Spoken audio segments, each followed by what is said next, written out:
চোর কে? মুসলমান। ডাকাত কে? মুসলমান। ছিনতাইকারী মুসলমান। বিচারক আমি মুসলমান। রাজনীতিবিদ মুসলমান। টাকা চুরি করি মুসলমান। রমজানের এই রোজার শেষে এলো খিচুড়ির গানটা কে লিখছে? পাগল নজরুল। কার রিকোয়েস্টে? আব্বাস উদ্দিনের রিকোয়েস্টে। বাংলাদেশে ওলামা ইলামের কোনো অভাব নাই, হাজার হাজারে ওলামা আছে। আজও পর্যন্ত 1930 সালে এই গান লিখছে, এখন রোজার শেষে ওই গানটাই বাজে। রমজানের এই রোজার শেষে এলো খুশির। কই তাফসিরে কোরআন যারা এত বললেন তারা একখান গান লেখেন না। আইনের চোখে সবাই সমান, এটা সংবিধানে লেখা আছে, কোরআন শরীফে লেখা আছে, সবাই সব জায়গায় ঠিক আছে। কিন্তু প্রশ্ন হচ্ছে আইন যিনি প্রয়োগ করেন তার কাছে সবাই সমান কিনা। যিনি আইন প্রয়োগ করেন তার কাছে যদি সমান না হয়, আপনি কাগজ দিস্তার পর দিস্তা লিখে রাখেন, কিন্তু যে প্রয়োগ করবে সে যদি দেখে যে আসামি একজন সুন্দরী মহিলা, তাকে মার্সি করা দরকার, তর্কের খাতিরে বলেন, কেউ খারাপ অর্থে নেবে না, খুব বাস্তববাদী কথা বলতেছি। আবার কেউ যদি নিজের পরিচয়টা গোপন রাখলো, দেখলো আসামি তার আত্মীয় দুঃসম্পর্কের, সে খালাস হয়ে গেল, আপনার বিবেক কাজ করলো না। তার মানে হচ্ছে যিনি আইনটা প্রয়োগ করবেন তিনি সঠিক কিনা। তিনি সঠিক হলে কাগজে এটা লেখা লাগে না। আর কাগজে লেখার মানে এই না যে কাগজে লিখছে বলে আপনি ভিতরে আছেন। 2 নম্বর আসেন, আমরা এখানে বলছি কোরআন পাঠ করা, এই কথাটা বলছেন সাংবাদিক আপা, আমি তার সাথে একমত। কোরআন পাঠ করা আর কোরআন ধারণ করা কিন্তু এক নয়। কেন নয়? এখানে আমরা সবাই ছাত্র ছিলাম, ছাত্র জীবনে কিন্তু সবাই জার্নি বাই বোট, কাউ রচনা, ইংরেজিতে সবাই লিখে আসছে পরীক্ষার খাতায়। উনি পাঠ করছেন, মুখস্থ করছেন, খাতায় লিখে আসছেন, নাম্বার পেয়েছেন, পাস করেছেন। এখন কিন্তু উনি ইংরেজি লিখতেও পারেন না, পড়তেও পারেন, বলতেও পারেন না। কেন পারেন না? কারণ উনি মুখস্থ করেছেন, ধারণ করেননি। যদি ধারণ করতেন তাহলে যারা ধারণ করছে তখনকার সময়, সে তখনও পাস করছে, এখনও ইংরেজি লেখে, ইংরেজি পত্রিকার এডিটরও হয়েছে, অর্থাৎ উনি ধারণ করতে পারছেন। একইভাবে যদি আপনি কোরআন ধারণ করতে না পারেন, কোরআন পাঠ করেন, তাহলে কোরআন পাঠ করলে কি হবে? ভাই বলল 13 লক্ষ আলেম আছে, আমরা এমনও পেয়েছি একজন আলেমকে জবাই করেছে কোথাও, তখন বলছে আলেম সাহেবের জবাই করলো, কিন্তু আলেম সাহেবের জবাই করলে কোরআনের তো কিছু হয় নাই, কোরআনের জায়গায় তো কোরআন আছে। তার মানে হচ্ছে আপনাকে ধারণ করতে হবে। এখন কোরআন যদি আপনি ধারণ করতে চান তাহলে কি করতে হবে? কোরআন ধারণ করতে হলে আপনাকে ডিভাইন নলেজ নিতে হবে, অথবা ডিভাইন ব্লেসিংস লাগবে। এই ডিভাইন ব্লেসিংস আপনাকে আল্লাহ পাক দিবে এবং এটা দান সূত্রে পাবেন। যদি সাধনা করে পাইতো বা লেখা পাঠ করে পাইতো, তাহলে লক্ষ লক্ষ লোক ডিভাইন পাওয়ারের, ডিভাইন নলেজের অধিকারী হইতো।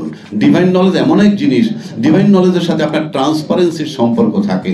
সাংবাদিক আপা বললে গেলেন ইন্ডিয়ার একজন পাইলটের কথা বা একজন অফিসারের কথা, নারী মুক্তির সাথে রিলেটেড করছেন, নারীরা জাগরণ।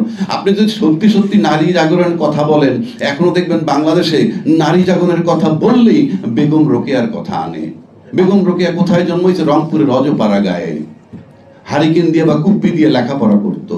আর আজকে এই যুগে আমরা কিন্তু নারী দ্বারা শাসিত হয়েছি দীর্ঘ প্রায় 30 বছর, যেখানে প্রধানমন্ত্রী নারী, বিরোধী দলের নেত্রী নারী, স্পিকার নারী, তারপরেও নারীদের মুক্তি হয় নাই। তারাও তো যখন আলাপ করতে যায় যে নারী মুক্তির কথা বলে, ওই শেখ হাসিনা বলেন, অন্যের কথা, তারাও বেগম রোকেয়াকে টানে। বিকজ বেগম রোকেয়া ছিলেন ট্রান্সপারেন্ট, স্বচ্ছ।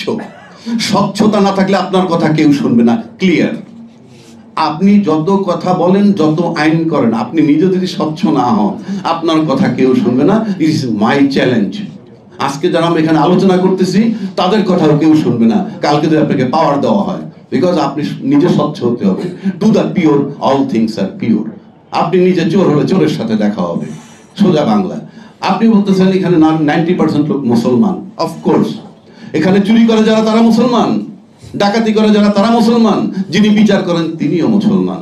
তো কিরকম মুসলমান আমি বাকি 8% 10% বাদ দিলাম। আমরা যারা মুসলমান, চোরকে মুসলমান, ডাকাতকে মুসলমান, ছিনতাইকারী মুসলমান, বিচারক আমি মুসলমান, রাজনীতিবিদ মুসলমান, টাকা চুরি করি মুসলমান। Don't say that you are a Muslim. Muslim by faith and Muslim in action অনেক তফাৎ। আপনি কাগজে লেখেন আপনি Muslim by faith, in action আপনি চোর, লম্পট, বাটপার।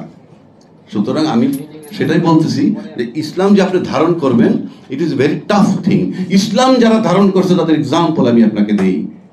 একজন ব্যক্তির নাম বলি, উনি জীবনে আবেদন করেন নাই যে আমাকে কোনো মসজিদের পাশে কবর দিও, কিন্তু ওনার গানে লিখে গেছেন মসজিদেরই পাশে মনে কবর দিও ভাই, যেন গড়ে থেকেও আমি মুয়াজ্জিনের আজান শুনতে পারি।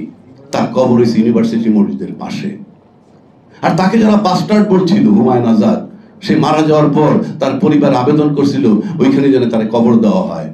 ইউনিভার্সিটি কর্তৃপক্ষ বলছে এখানে আর কারো কবর হবে না, তার কবর হয়েছে মুন্সিগঞ্জের রানীখোলায়। উনি কিন্তু ভাষা বিজ্ঞানের উপরে ডক্টরেট। Who cares? পেট মোটা হইলে তো দারোগা হইতো, আমার বাপ পুলিশের আইজি হইতো। বিষয়গুলো এরকম। আপনি লেখাপড়া করার মানে কি? একজন কথা বলছিল, search knowledge though it be in China. আবার সক্রেটিস বলছিল, our first step to knowledge is to know that we are ignorant. আর আমি ব্যক্তিগতভাবে বলি, কেউ যদি বুঝতে হয় যে সে মূর্খ লোক, এই মূর্খ, সে যে মূর্খ এটা জানতে হলে তার বিএ পাস করতে হবে।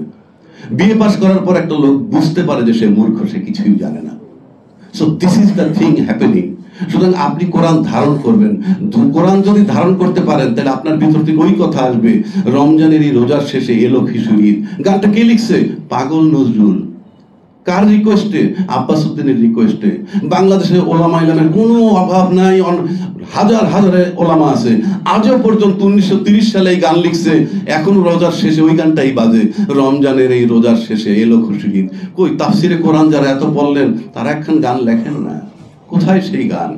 এটার মানে হচ্ছে আপনি যদি কোরআন ধারণ করতে পারেন তাইলে এই টেক্সট আপনার ভিতর থেকে বের হবে।